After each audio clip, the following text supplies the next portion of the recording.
সবাইকে আমন্ত্রণ এনবিএস আন্তর্জাতিক সংবাদে। শুরুতে NBS24.org শিরোনাম। সীমান্ত ইস্যুতে ভারতের সঙ্গে ফের বৈঠক করতে চায় চীন। 2020 সালে পাকিস্তানের হামলায় 24 ভারতীয় সেনা নিহত। হিন্দু কখনোই দেশবিরোধী হতে পারে না বললেন RSS প্রধান। ওয়াইসির জিজ্ঞাসা, গান্ধীজির হত্যাকারী গডসে কি ছিল? আগুন নিয়ে খেলার পরিণতি ভালো হবে না, ট্রাম্পের প্রতি জারিফের হুঁশিয়ারি। জার্মানিতে 2 সপ্তাহের মধ্যে এক মসজিদ দ্বিতীয় দফায় হামলার শিকার। মধ্যপ্রাচ্য থেকে মার্কিন সেনাদের বহিষ্কার করা হবে আমাদের প্রতিশোধ, বলছে ইরান। বিশ্বের বিভিন্ন জায়গায় করোনার উৎপত্তি, দাবি চীনা পররাষ্ট্রমন্ত্রীর। এবং সবশেষে জানাবো, লেফটেন্যান্ট জেনারেল সুলাইমানি ছিলেন গাজাবাসীর পৃষ্ঠপোষক, বলছে হামাস। দর্শক, এতক্ষণ শুনছিলেন শিরোনাম, এবার বিস্তারিত। সীমান্ত ইস্যুতে ভারতের সঙ্গে ফের বৈঠক করতে চায় চীন। ভারত চীনের সীমান্ত নিয়ে উত্তেজনা গত বছরের। 2 দেশের সেনা কর্মকর্তারা 8 দফা বৈঠকে বসলেও বিষয়টি নিয়ে কোনো সুরাহা হয়নি। লাদাখ সীমান্তে অসংখ্য সেনা মোতায়েন করেছে ভারত ও চীন। ভারতীয় গণমাধ্যম জানিয়েছে, গত বছর শুরু হওয়া ভারত চীন সীমান্ত উত্তেজনা এখনও চলছে। দফায় দফায় বৈঠকে বসলেও মেলেনি কোনো সুরাহা। এবারের শীত মৌসুমেও লাদাখ সীমান্তে 2 দেশই মোতায়েন করেছে বিপুল সংখ্যক সেনা। এমন পরিস্থিতিতে চীন জানিয়েছে, 2 দেশের সেনা কর্মকর্তারা যেন নভেম্বরের মতো সীমান্ত শান্তি আলোচনায় বসতে পারেন, সেজন্য কথাবার্তা চলছে। চীনা প্রতিরক্ষা মন্ত্রণালয়ের মুখপাত্র কর্নেল তান ক্যাফেই জানিয়েছেন, 2 দেশই যেন সেনা সরিয়ে নেয় সে চেষ্টা চলছে। তিনি আরও জানিয়েছেন, লাদাখ সীমান্তে পরিস্থিতি স্থিতিশীল রয়েছে। চীনের সেনাবাহিনী বৈঠকে বসতে আগ্রহী। সে লক্ষ্যে ভারতের সঙ্গে যোগাযোগ রেখে চলেছে বেইজিং। চীনের আশা, ভারতও বৈঠকে যেসব সিদ্ধান্ত হবে তা মেনে চলবে। গত 18 ডিসেম্বর ভারত ও চীনের মধ্যে পররাষ্ট্র মন্ত্রণালয়ের পর্যায়ে বৈঠক হয়। দুপক্ষই একমত হয় সীমান্তে সেনা সরিয়ে নেওয়া হবে। সেজন্য 2 দেশের সেনাবাহিনী স্তরে আলোচনা হবে শিগগিরই।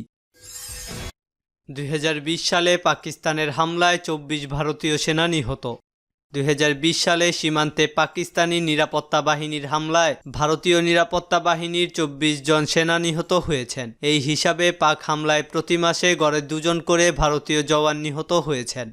ভারতীয় সংবাদ মাধ্যম এই সময় দেশটির কেন্দ্রীয় প্রতিরক্ষা মন্ত্রণালয়ের সংরক্ষিত পরিসংখ্যানের বরাত দিয়ে এই তথ্য প্রকাশ করেছে।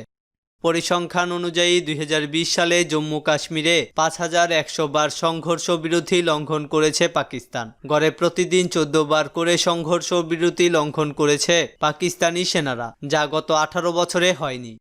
এতে বলা হয়, পাকিস্তানের হামলায় গোটা বছরে নিহত হয়েছেন 36 জন। নিহতদের মধ্যে 24 জনই নিরাপত্তা বাহিনীর সদস্য। আহত হয়েছেন 130 জনেরও বেশি। এদিকে ইংরেজি নববর্ষের দিনে নায়েব সুবেদার রবীন্দর নামে এক নিরাপত্তা বাহিনীর সদস্য পাকিস্তানের হামলায় নিহত হন।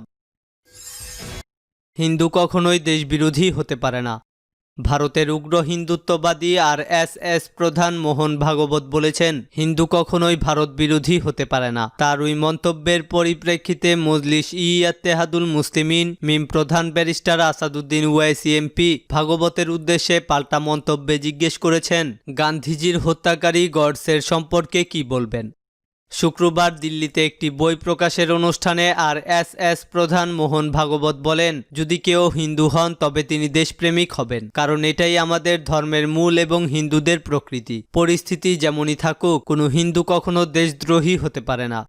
মোহন ভাগবতের দাবি, আপনি যদি হিন্দু হন তাহলে আপনাকে দেশভক্ত হতেই হবে, কারণ দেশপ্রেম হিন্দুদের চরিত্রের মূল বৈশিষ্ট্য। একজন হিন্দু কখনো দেশদ্রোহী হতে পারে না। হয়তো কখনো কখনো তার মধ্যে দেশপ্রেমের ভাব জাগিয়ে তুলতে হয়, কিন্তু দেশবিরোধী কখনোই হতে পারে না।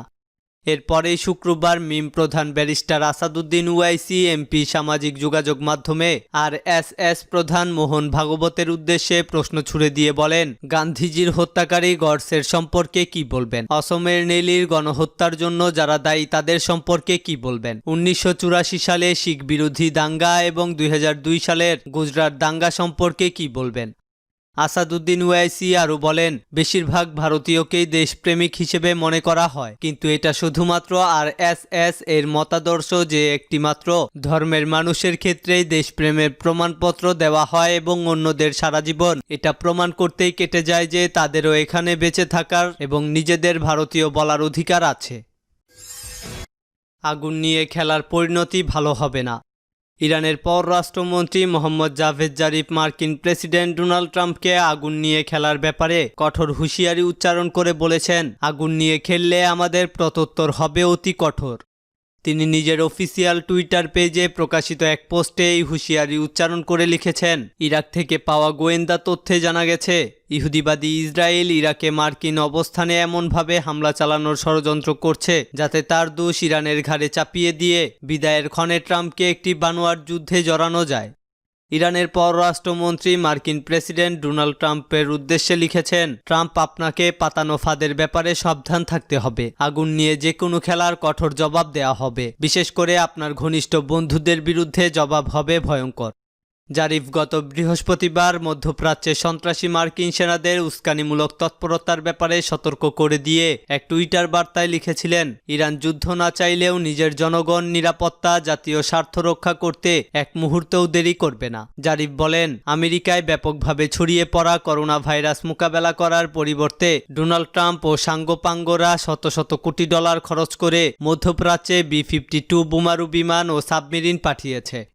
ইরানের কুদস ফোর্সের সাবেক কমান্ডার লেফটেন্যান্ট জেনারেল কাসেম সুলাইমানির হত্যাকাণ্ডের 1 বছর পূর্তিকে সামনে রেখে সম্প্রতি ওয়াশিংটন ও তেহরানের মধ্যে উত্তেজনা বেড়ে গেছে। গত বুধবার আমেরিকার পরমাণু অস্ত্র বহনে সক্ষম দুটি B-52 বোমারু বিমান আমেরিকা থেকে আকাশে উড়ে মধ্যপ্রাচ্যের আকাশে টহল দিয়ে আবার আমেরিকায় ফিরে গেছে। ওয়াশিংটন ঘোষণা করেছে, ইরানকে সতর্ক করার জন্য এই পদক্ষেপ নেওয়া হয়েছে। এছাড়া গত সপ্তাহে পরমাণু শক্তিচালিত একটি মার্কিন সাবমেরিন পারস্য উপসাগরে অনুপ্রবেশ করেছে। যদিও শনিবার মার্কিন বিমানবাহী রণতরী নিমিৎজ ও এর সহযোগী যুদ্ধজাহাজের বহর এ অঞ্চল থেকে ফিরিয়ে নেওয়া হবে বলে জানিয়েছে পেন্টাগন। জার্মানিতে মসজিদে হামলা। জার্মানিতে 2 সপ্তাহের মধ্যে এক মসজিদ দ্বিতীয় দফায় হামলার শিকার হয়েছে। দেশটির কর্মকর্তারা এই তথ্য জানিয়েছেন। প্রতিবেদনে বলা হয়েছে, শুক্রবার জার্মানির দক্ষিণ পশ্চিমাঞ্চলীয় বাডেন উইটেমবার্গ শহরের এক মসজিদে হামলার ঘটনা ঘটে। এর আগেও ওই মসজিদে হামলা চালানো হয়। ওই মসজিদ ফাউন্ডেশনের চেয়ারম্যান আলী উজদেমির বলেন, নতুন বছরের দিনের শুরুর কিছু আগে সনথেম শহরের ফেইথ মসজিদ হামলার শিকার হয়। এতে ওই মসজিদে ক্ষয়ক্ষতি হয়েছে। তিনি বলেছেন, হামলায় মসজিদের জানালা এবং কাঠের বাঁক ভেঙে গেছে। আলী আরও বলেন, 2 সপ্তাহের মধ্যে আমাদের মসজিদের উপর এটি দ্বিতীয় হামলা। এতে মসজিদের এবং ফাউন্ডেশনের সদস্যরা চিন্তিত। পুলিশের সঙ্গে তথ্য শেয়ার করা হয়েছে, তারা এ নিয়ে তদন্ত করছে। মধ্যপ্রাচ্য থেকে মার্কিন সেনাদের বহিষ্কার করা হবে আমাদের প্রতিশোধ। ইরান বলেছে, শহীদ সুলাইমানিকে হত্যার ব্যাপারে সে দেশের কঠোর প্রতিশোধ হবে মধ্যপ্রাচ্য থেকে মার্কিন সেনাদের বহিষ্কারের জন্য সংগ্রাম করা। তেহরান আরও বলেছে, এই অঞ্চলের দেশগুলোকে আমেরিকার রাষ্ট্রীয় সন্ত্রাসবাদের হাত থেকে মুক্তি দিতে হবে। ইরানের নীতি নির্ধারণী পরিষদের সচিব ও IRGCর সাবেক কমান্ডার মোহসেন রেজাই শনিবার তেহরানে এক বক্তব্যে এ হুঁশিয়ারি উচ্চারণ করেন। তিনি বলেন, বাগদাদে জেনারেল সুলাইমানিকে হত্যার বিচার করার পথ সুগম করতে ইরান ও ইরাকের আন্তর্জাতিক খ্যাতিসম্পন্ন আইনজীবীদের সমন্বয়ে একটি যৌথ আইনজীবী কমিশন গঠন করা হয়েছে। তিনি বলেন, আমরা এই অঞ্চল থেকে আমেরিকাকে বহিষ্কারের জন্য সংগ্রাম করব ঠিকই, সেই সঙ্গে শহীদ সুলাইমানি হত্যার বিচারের বিষয়টি নিয়েও ইরান ও ইরাক সরকারকে আইনি পথে সর্বোচ্চ চেষ্টা চালাতে হবে। মোহসেন রেজাই বলেন, মধ্যপ্রাচ্য থেকে সন্ত্রাসীদের মূলোৎপাটন করে এই অঞ্চলের জনগণের জন্য শান্তিপূর্ণ জীবন উপহার দেওয়ার লক্ষ্যে জেনারেল সুলাইমানি নিরলস প্রচেষ্টা চালিয়েছেন। ইরানের এই পদস্থ সামরিক কর্মকর্তা আরও বলেন, যখন উগ্র জঙ্গি গোষ্ঠী দায়েশ বা ISকে কোনো শক্তি বা সরকারের পক্ষে প্রতিরোধ করা সম্ভব হচ্ছিল না, তখন জেনারেল সুলাইমানি এই জঙ্গি গোষ্ঠীকে দমন করেন। বিশ্বের বিভিন্ন জায়গায় করোনার উৎপত্তি। শুধু চীনে নয়, করোনা ভাইরাস বিশ্বের বিভিন্ন জায়গায় উদ্ভব হয়েছে বলে দাবি করেছেন চীনের পররাষ্ট্রমন্ত্রী ওয়াং ই। এই দাবির পক্ষে প্রমাণ জোরদার হচ্ছে বলেও দাবি করেন তিনি, যদিও করোনা ভাইরাসের উৎপত্তির তথ্য প্রথম চীনই জানিয়েছিল। সিনহুয়াকে এক সাক্ষাৎকারে চীনের পররাষ্ট্রমন্ত্রী বলেন, একাধিক গবেষণায় দেখা যাচ্ছে বিশ্বের বিভিন্ন জায়গায় করোনা ভাইরাসের উৎপত্তি হয়েছিল, তবে করোনা মহামারীর রিপোর্ট চীনই প্রথম করেছিল বলে স্বীকার করেন চীনের এই স্টেট কাউন্সিলর। চীনের পররাষ্ট্রমন্ত্রী ওয়াং এর মন্তব্যের সঙ্গে দেশটির রাষ্ট্রীয় গণমাধ্যম এবং স্বাস্থ্য কর্মকর্তাদের মন্তব্যের মিল পাওয়া গেছে। এর মাধ্যমে চীন সরকার ভাইরাসটির উৎপত্তির বিষয়ে দৃষ্টিভঙ্গি পরিবর্তন করতে চাচ্ছে বলে ধারণা করা হচ্ছে। 2019 সালের 31 ডিসেম্বর উহানে অচেনা নিউমোনিয়া টাইপ রোগের শনাক্ত করে চীন। এরপর উহানের সি ফুড মার্কেট বন্ধ ঘোষণা করা হয়। ধারণা করা হয় সেখান থেকেই করোনা ভাইরাস উৎপত্তি লাভ করেছিল। এরপর 3 সপ্তাহ পর্যন্ত চীন বলতে থাকে, মানুষ থেকে মানুষে করোনা ভাইরাস সংক্রমণের কোনো প্রমাণ পাননি তারা। চীনের এই ঘোষণা পশ্চিমা দেশ কর্তৃক ব্যাপক সমালোচিত হয়। জেনারেল সুলাইমানি ছিলেন গাজাবাসীর পৃষ্ঠপোষক।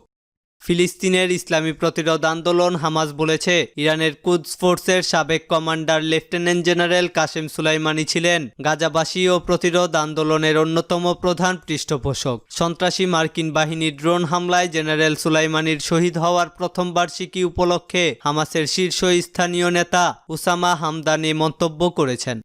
তিনি লেবাননের আল মায়াদিন টিভি চ্যানেলকে দেয়া এক সাক্ষাৎকারে বলেন, 2008 ও 2009 সালে গাজা উপত্যকায় ইহুদিবাদী ইসরায়েলের 22 দিনের আগ্রাসনের সময় জেনারেল সুলাইমানি গাজাবাসীর পাশে ছিলেন এবং প্রতিরোধ সংগ্রামকে সহযোগিতা করেছেন। হামদান আরও বলেন, ইহুদিবাদী ইসরায়েল ও সাম্রাজ্যবাদী শক্তির বিরুদ্ধে মধ্যপ্রাচ্যের প্রতিরোধ সংগ্রামীদের মধ্যে ঐক্য প্রতিষ্ঠায় শহীদ সুলাইমানি গুরুত্বপূর্ণ ভূমিকা পালন করেন। গাজায় প্রতিরোধ সংগঠনগুলো সম্প্রতি যে যৌথ সামরিক মহড়া চালিয়েছে সে প্রসঙ্গে হামাসের এই শীর্ষস্থানীয় নেতা বলেন, ইহুদিবাদীদের কবল থেকে ফিলিস্তিনি ভূখণ্ড মুক্ত করার দৃঢ় প্রত্যয় নিয়ে এই মহড়া অনুষ্ঠিত হয়েছে। দর্শক, এই ছিল এখনকার মতো। আমাদের পরবর্তী সংবাদ দেখার আমন্ত্রণ জানিয়ে বিদায় নিচ্ছি আমি শফিউল আলম আরাফ।